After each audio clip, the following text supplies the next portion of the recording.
واحلل عقدة من لساني يفقهوا قولي. الحمد لله الذي لا يبلغ مدحته القائلون ولا يحصي نعماءه العادون ولا يؤدي حقه المجتهدون. الذي لا يدركه بعض الهمم ولا يناله غوث الفتن. الذي ليس لصفته حد محدود ولا نعت موجود ولا وقت معدود ولا أجل ممدود. وترى الخلائق بقدرته ونشر الرياح برحمته وبدد بالسحور ميدان أرضه. ثم الصلاة والسلام على أشرف الأنبياء والمرسلين شفيع المذنبين رحمة للعالمين مولانا ومولى الكونين جد الحسن والحسين أبي القاسم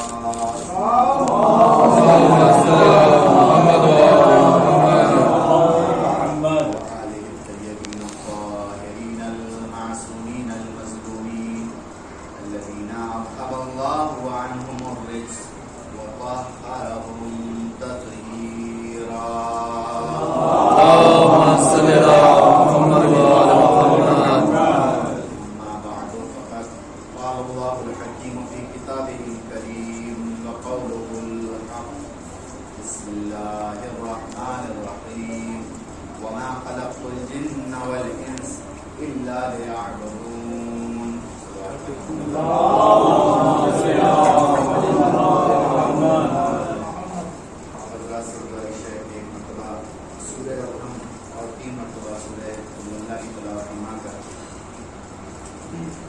اشتیاق فاطمہ بنت امانت حسین، رعایت حسین ابن محمد رفیع، ریشمہ نفی بنت رعایت حسین اور محمد سے پاک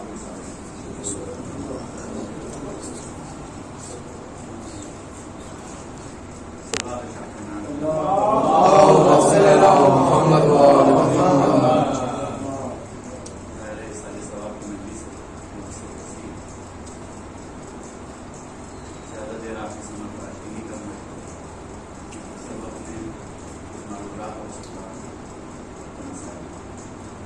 پروردگار عالم قرآن مجید میں ارشاد فرمایا ہے وما خلقت الجن والانس الا ليعبدون. ترجمہ بھی بہت صاف واضح ہے. جن اور انس کو پیدا نہیں کیا مگر یہ کہ عبادت کی. مقصد خلقت انسان، مقصد خلقت بشر وہ ہے عبادت پروردگار. جو انسان اپنے مقصد کو فالو کر رہا ہے، جو انسان اپنے مقصد کو پیش نظر رکھتا ہے، اس کے لیے ضروری یہ ہے کہ وہ عبادت پروردگار کی طرف متوجہ ہو. اور جو انسان اپنے مقصد سے ہٹا ہوا ہے، اپنے مقصد سے کی طرف متوجہ نہیں ہے، اس کو چاہیے کہ وہ پہلے اپنی خلقت پر غور کرے کہ وہ جو اس کا جسم ہے وہ کیوں ہے ایسا، کہاں سے آیا ہے. اور جس دن انسان نے اپنے وجود پر غور کر لیا، اس دن مولا کائنات کی ایک حدیث بھی بڑھ کے اشارہ دے گی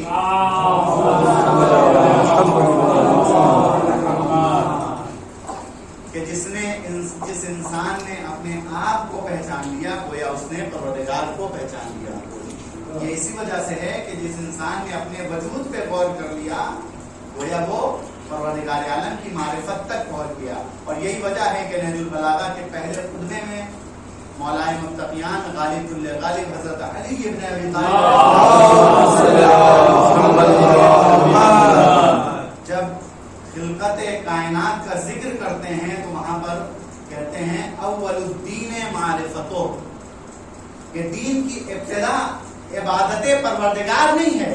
عبادت پروردگار بے شک مقصد ہے انسان کی خلقت کا، لیکن ابتدا جو ہے وہ عبادت نہیں ہے بلکہ معرفت ہے. اس لیے کہ جو کام معرفت کے ساتھ انجام پذیر ہوتا ہے اس میں استحکام پایا جاتا ہے، اس میں مضبوطی پائی جاتی ہے. یہی وجہ ہے کہ معاشرے میں بہت سے ایسے ادیان پائے جاتے ہیں کہ جو